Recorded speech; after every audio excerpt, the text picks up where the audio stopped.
जय हिंद मेरे प्यारे बच्चों, कैसे हैं आप लोग। मैं हूं आपका केमिस्ट्री मेंटर कुणाल वर्मा यानी कि केबी सर फ्रॉम काशी।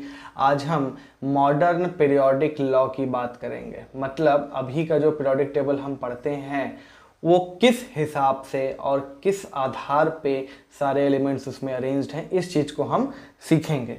ठीक है, देखिए अभी तक यानी कि मॉडर्न पीरियोडिक लॉ जानने से पहले जितने भी साइंटिस्ट थे उन्होंने एलिमेंट्स को अरेंज किया था उनके एटॉमिक मास के बढ़ते हुए क्रम में। ठीक है ना, मतलब एटॉमिक मास उनका आधार था। बट इसके वजह से हो क्या रहा था, कुछ एलिमेंट्स ऐसे जिनकी प्रॉपर्टीज सिमिलर थी वो एक दूसरे से अलग हो जा रहे थे, और जिनकी प्रॉपर्टीज सेम नहीं थी, सिमिलर नहीं थी, वो भी क्या हो जा रहे थे, एक साथ आ जा रहे थे। यानी कि जो एटॉमिक मास था वह बेस नहीं हो सकता, वो आधार नहीं हो सकता है। क्लियर है। और यहाँ पर क्या था कि जैसे एटॉमिक मास अगर आधार है तो जाहिर सी बात है आइसोटोप्स के लिए अलग अलग जगह चाहिए, जो कि पॉसिबल नहीं था। ठीक है, वो अरेंज नहीं हो पा रहा था।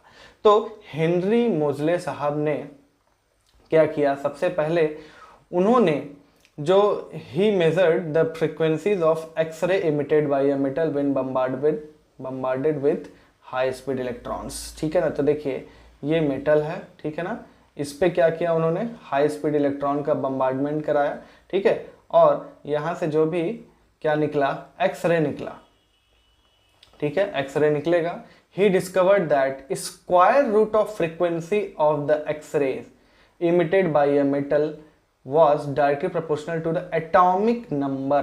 ध्यान रखना, atomic number and not to the atomic weight of that metal।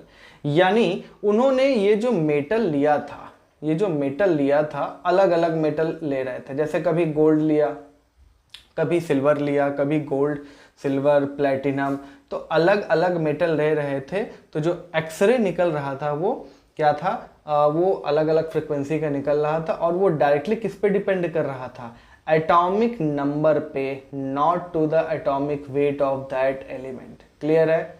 और यानी कि यहाँ पे ये भी चीज़ था, याद रखेंगे। ठीक है ना, square root of frequency of the X ray, ये जो न्यू है, ठीक है ना, अंडर रूट में nu is directly proportional to Z. ठीक है, square root of the frequency of x ray emitted by a metal was directly proportional to the atomic number. इस चीज को आप लोग याद रखेंगे। क्लियर है ना। और ये प्रोपोर्शनलिटी साइन हटाएंगे तो ये क्या बनेगा, एक इक्वेशन बनेगा। क्लियर है ना।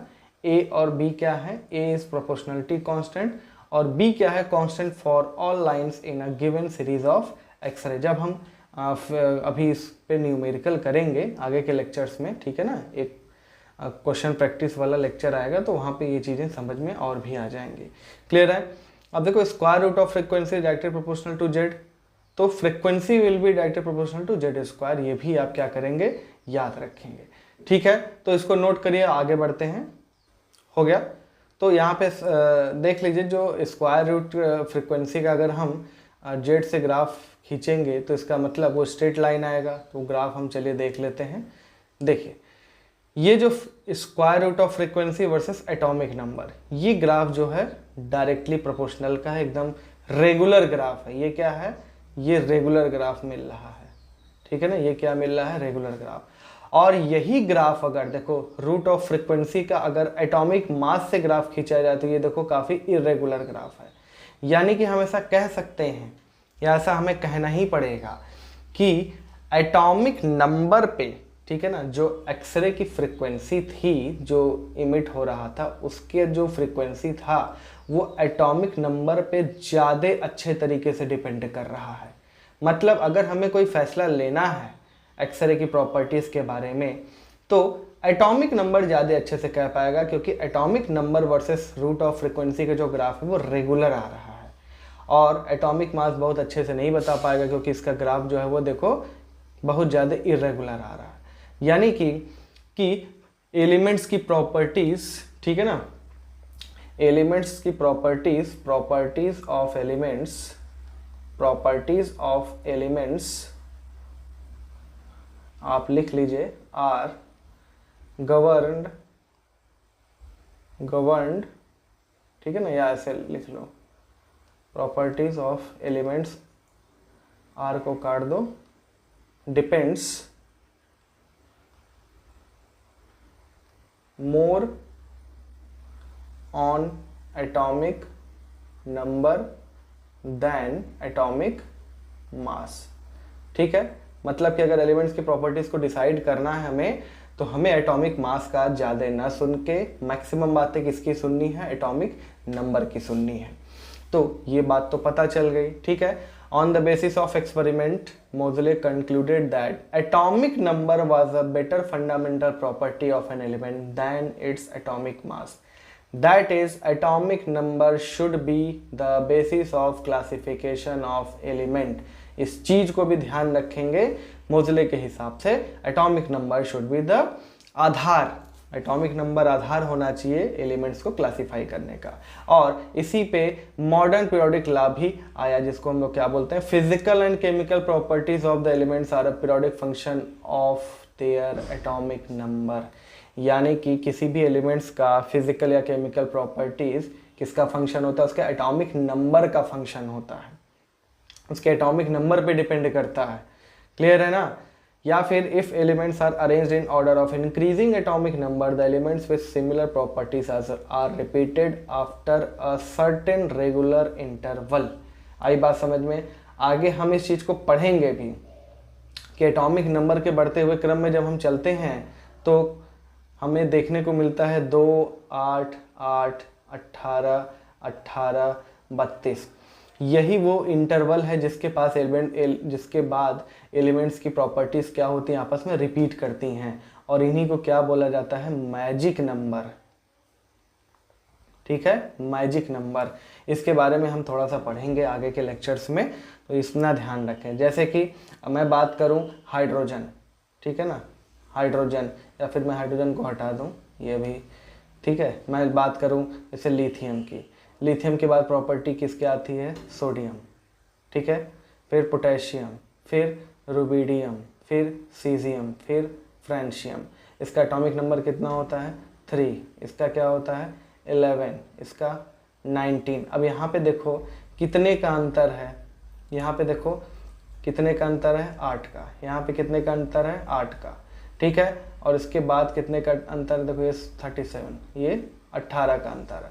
तो देखो, और इसके पहले भी वैसे हाइड्रोजन होता है, हालांकि उसकी प्रॉपर्टी जो है नोबल हाइड्रोजन के साथ भी मैच खाती है, इसलिए हम उसका नाम नहीं ले रहे थे।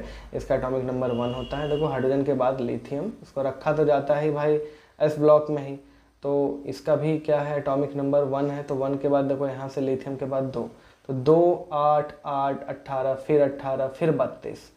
तो ऐसे क्या आ रहा है, एलिमेंट्स इसी रेगुलर इंटरवल के बाद एलिमेंट्स की प्रॉपर्टी सेम आ रही है, सिमिलर आ रही है, तो इसी को मैजिक नंबर बोला जाता है। क्लियर है, इसके बारे में हम डील कर लेंगे आगे। चलिए नेक्स्ट आगे पढ़ते हैं। देखिए पीरियोडिसिटी, पीरियोडिसिटी का मतलब क्या होता है, कोई भी चीज़ अगर अपने आप को रिपीट कर रहा है कुछ सर्टेन रेगुलर इंटरवल के बाद, तो हम बोलेंगे उसको पीरियोडिसिटी। तो cause of periodicity in properties is due to the repetition of similar outer electronic configuration at certain interval। ध्यान से समझिए इसका मतलब क्या है। मतलब क्या है, अगर हम एलिमेंट्स को उनके बढ़ते हुए एटॉमिक नंबर के क्रम में रखते जाएंगे, होगा क्या, जैसे एक प्रॉपर्टी है मान लीजिए A, ठीक है, फिर हम B, C, D, E, F ऐसे चलते जा रहे हैं, तो G वाले का A के साथ मान लो मैच खा रहा है। फिर हम आगे बढ़े H, I, J, K, L, M, N, O, P, Q, R, S, T, T वाले का फिर A के साथ मैच खा रहा है, यानी A, G, फिर T, ये सब मैच खा रहे हैं। तो इसका मतलब क्या है कि जब हम बढ़ते जा रहे हैं तो कुछ ना कुछ चीज़ तो कॉमन मिल ही रही होगी उनके में, तभी उनका प्रॉपर्टी मैच खा रहा है। और क्या कॉमन चीज़ है वो, इलेक्ट्रॉनिक कन्फिग्रेशन जो आउटर वाला है, आउटर इलेक्ट्रॉनिक कन्फिग्रेशन वो क्या मिल रहा था, सेम मिल रहा था। जैसे हम बात करते हैं, ठीक है, जैसे हम बात करते हैं, सबसे शुरुआत करते हैं हम हाइड्रोजन का। हाइड्रोजन क्या है, 1s1, ठीक है ना। हाइड्रोजन के बाद हीलियम 1s2, फिर लिथियम 1s2 2s1, ठीक है ना।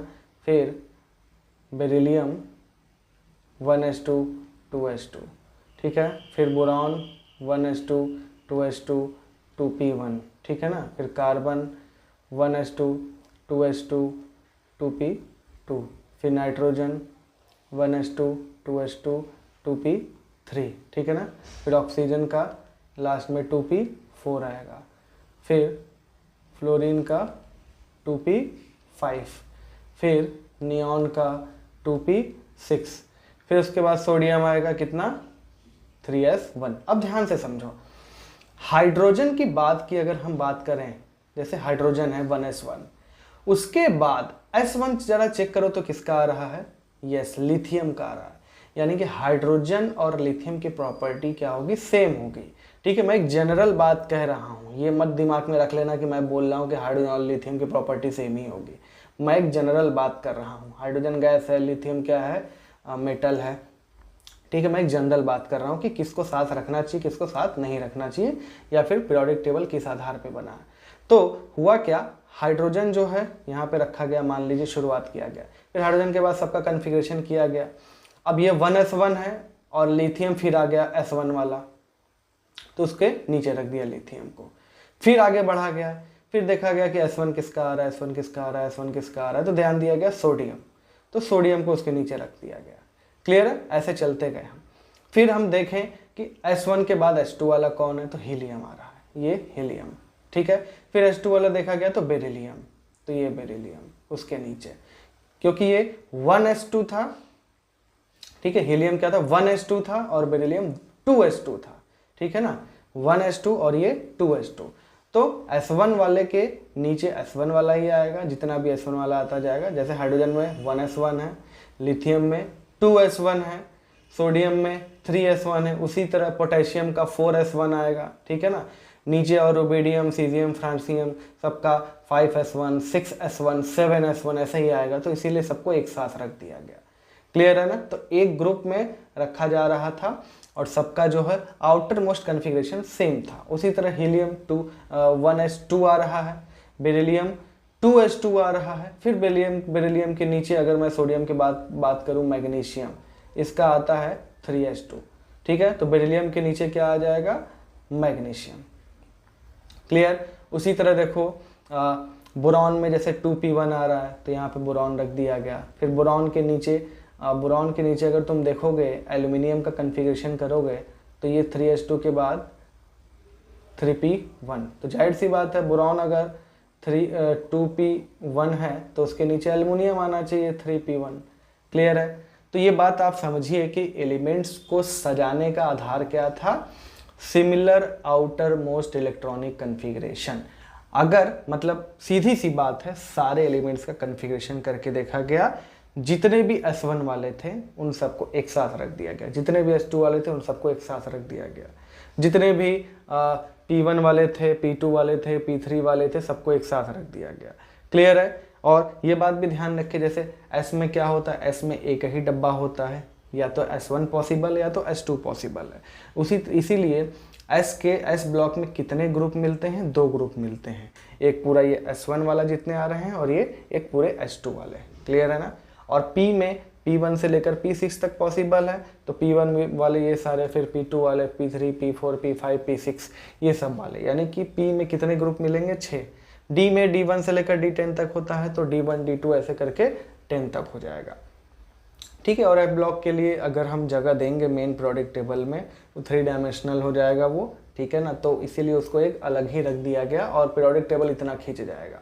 तो अभी जब हम पीरियोडिक टेबल, ये जो मॉडर्न पीरियोडिक टेबल, जो हम present form of periodic table जब हम बनाएंगे, तो वहाँ पे हम चीज़ें और सीखेंगे, ठीक है। हालांकि वैसे तो आपको याद कर लेना चाहिए, फिर भी अगर आप उसका थोड़ा सा लॉजिक समझ लेंगे तो आपको बेहतर पड़ेगा, उसको भी हम लोग देखेंगे।